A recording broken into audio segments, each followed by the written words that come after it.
একেবারে জয়ন্ত সিংহের বাড়িতে সংবাদ মাধ্যম আমরা যখন পৌঁছালাম, একেবারে বাড়ির লোক রে রে করে তেড়ে এসে সংবাদ মাধ্যমের উপরে যে আক্রমণ নামিয়ে আনা হলো, সে ছবিটা এর পাশে কি মানে সিপিএম কি এইসবের পাশে দাঁড়াবে? না না, আজকে আমাদের পার্টির পক্ষ থেকে আমরা থানায় গেছি এবং গোটা রাজ্য জুড়ে এর বিরুদ্ধে আমরা রাস্তায় নেমেছি। আমরা এদের পাশে দাঁড়াবো না এবং আমরা মনে করি তৃণমূলের এই দুষ্কৃতী রাজ, যাদের যাওয়া আসা কখনো তৃণমূল কখনো বিজেপি, এই করেই দুষ্কৃতিরাজ পশ্চিমবাংলায় যে রয়েছে, এর বিরুদ্ধে আমরা রাজনৈতিকভাবে মানুষকে সঙ্গে নিয়ে এর বিরুদ্ধে আমরা মোকাবিলা করব। একদম। আপনি ব্যারাকপুরে দীর্ঘদিন রাজনীতি করেছেন, ব্যারাকপুরটা সম্বন্ধে একটু না জানলেই নয়। অর্জুন সিংয়ের খবর কি এই মুহূর্তে আপনার থেকে স্পেশাল যদি জানতে পারি? এখন ঠিক ওনার অবস্থান কি? আমরা নির্বাচনে যদিও দেখেছি, এখন নির্বাচন হয়ে গিয়েছে, দলবদলের খেলা তো চলতেই থাকে। আমি বলছি অর্জুন সিং কী করবেন? দেখুন, অন্য রাজনৈতিক দলের লোক কী করবে আমি বলতে পারবো না, তবে এটা বলতে পারি যে এখন ভোট হয়ে গেছে, এখন ওনাদের একটু কম দেখা যাবে। এখন রাস্তায় আমরা থেকে এই যে জিনিসপত্রের দাম বৃদ্ধি, এই যে বিশৃঙ্খলা, এই যে আইন হাতে তুলে নেওয়া, তৃণমূলের দুষ্কৃতিরাজ, বিজেপি সরকারের, দিল্লির বিজেপি সরকারের যে নীতি, তার বিরুদ্ধে লড়াইতে আমরাই থাকব। ওনারা থাকবেন দল বদলানো, এ দলের থেকে ও দলে যাওয়া, কোন দলে গেলে সুযোগ সুবিধা পাওয়া যায়, এই নিয়ে ওনারা ব্যস্ত থাকবেন। আমরা ব্যস্ত থাকবো আন্দোলন সংগ্রামের ময়দানে, রাস্তায়। বাজারে গেলে আমার আপনার সত্যিই না বিশ্বাস উঠছে, যা বাজারের দাম।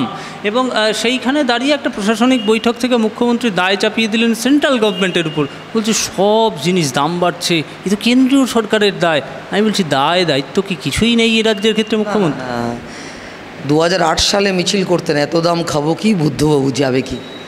2024-এ টাস্ক ফোর্স করেন, মোবাইলে জিনিসের দাম বৃদ্ধি দেখেন। আসলে এখন আর মিছিল করে বলতে পারবেন না এত দাম খাবো কি, নরেন্দ্র মোদী যাবে কি, কারণ ওনার মাথায় হাত আছে বলেই এখনও পর্যন্ত মুখ্যমন্ত্রী আর তার পরিবার জেলের বাইরে রয়েছে। আর এই যে অসহনীয় দ্রব্যমূল্য বৃদ্ধি, ভাবতে পারেন আলু 35 টাকা, ভাবতে পারেন রসুন, ডিম, পেঁয়াজ, ঝিঙে, লঙ্কা 100 গ্রাম লঙ্কা 20 টাকা। লঙ্কা কিনবেন কি ঝাঁঝ লাগছে হাতে। রাজ্য সরকারের কোনো দায়িত্ব নেই। দিল্লির সরকার তো দাম বৃদ্ধি নিয়ন্ত্রণে দিল্লির সরকারের ভূমিকা থাকা উচিত নেই। এবং ইলেকট্রাল বন্ডের টাকা এইভাবে তুলছে, আমরা জানি। জিও রিচার্জ বাড়ছে, গ্যাসের দাম বাড়ছে, তেলের দাম বাড়ছে, মানুষ খাবে কি? মুখ্যমন্ত্রী একটা টাস্ক ফোর্স করে আর একটা মোবাইলে দেখি কাজ ছেড়ে দিচ্ছেন। এখন আর মিছিল করেন না, এখন আর থালা হাতে ওনাকে বসতে দেখা যায় না রাস্তায়, আর এত দাম খাবো কি বলে ওই রাস্তায় ঘোরে না। আমি হকারের ক্ষেত্রেও যেরকম একটু প্রসঙ্গটা, আমি হকারের দিকে যদি যাই, তাহলে হকার দ্বৈত নীতি একদম সময় দিলেন না, কিন্তু উদাহরণ হিসাবে তৃণমূল মুখপাত্ররা বারবার অপারেশন সানশাইনের দিকেই লক্ষ্য রাখেন।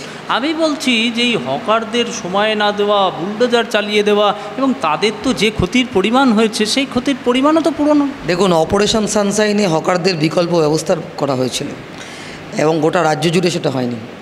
আর এখন উত্তরপ্রদেশে জেসিবি বুলডোজার, দিল্লিতে জেসিবি বুলডোজার, কাঁচরাপাড়ায় জেসিবি বুলডোজার, কলকাতায় বুলডোজার, বেহালায় বুলডোজার, রামপুরহাটে বুলডোজার, নৈহাটিতে বুলডোজার, কল্যাণী রোডে বুলডোজার।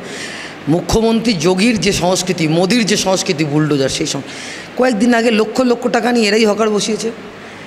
বারাসাত 12 নম্বর রেলগেটে 2011 সালের আগে 100 জন হকার ছিল, এখন কতজন হকার? এরা তৃণমূলের পার্টি অফিসগুলো কী করে অক্ষত আছে? নৈহাটির কাছে কল্যাণী রোডে দোকান ভেঙে দিয়েছে, কল্যাণী রোডের ধারে দোকানগুলো অবৈধ নির্মাণ বলে ভেঙে দেওয়া হয়েছে। সোনুর, আমি নাম বলে বলছি, সোনুর মদের দোকান বার ভাঙা হয়নি।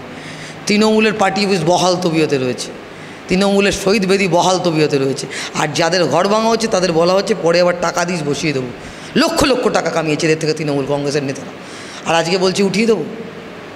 আর বুলডোজার দিয়ে, যেখানে দেশের আইনে আছে হকারদের উপযুক্ত পুনর্বাসন ছাড়া হকার উচ্ছেদ করা যাবে না। 2014 সালের আইন। এতদিন কি ঘুমোচ্ছিলেন মুখ্যমন্ত্রী?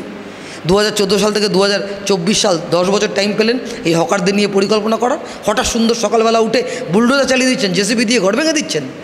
জিতে গেছেন বলে সব কিছু করতে পারেন না। মানুষের এই আর্তনাদ, যন্ত্রণা কিন্তু ক্ষোভে পরিণত হচ্ছে। পাল্টা প্রত্যাঘাত কিন্তু হবেই। একদমই। আমি উপনির্বাচনের প্রসঙ্গটা দিয়ে যদি আমি শেষ করি, তাহলে দেখা যাচ্ছে 4টি জায়গায় উপনির্বাচন হয়েছে, তার মধ্যে আমি মানিকতলাটা এবং বাগদা, এই যদি দেখা যায়, একটা ট্র্যাডিশন হয়ে গিয়েছে, যে কোনো দলের প্রার্থী আসুক তৃণমূল কর্মীরা গিয়ে ঘিরে ফেলছে। আমরা যে ছবি সংবাদ মাধ্যমে পাচ্ছি, ঘিরে ধরে স্লোগান, শান্ত পরিস্থিতি নাকি যে কোনো বিরোধী দলের প্রার্থীরা এসে অশান্ত তৈরি করছে এবং যে যার তার ভোটার কার্ড কেড়ে নিচ্ছে, এই হচ্ছে স্পেসিফিক অভিযোগ। আমি বলছি প্রার্থী সে তো বুথে যাবে, তার পোলিং এজেন্ট দেখবে, এগুলো তো স্বাভাবিক ছিল।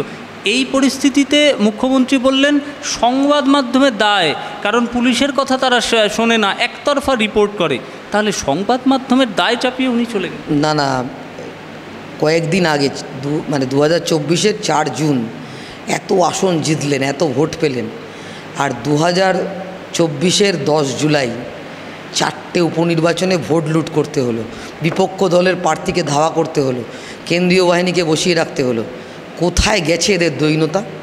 একটু রিস্ক নিতে পারছে না, সব জিততে হবে 100-100, এবং একটা গণতন্ত্রকে চূড়ান্তভাবে পশ্চিমবাংলায় ধ্বংস করছে তৃণমূল কংগ্রেস। আমাদের কথা হচ্ছে এর বিরুদ্ধে।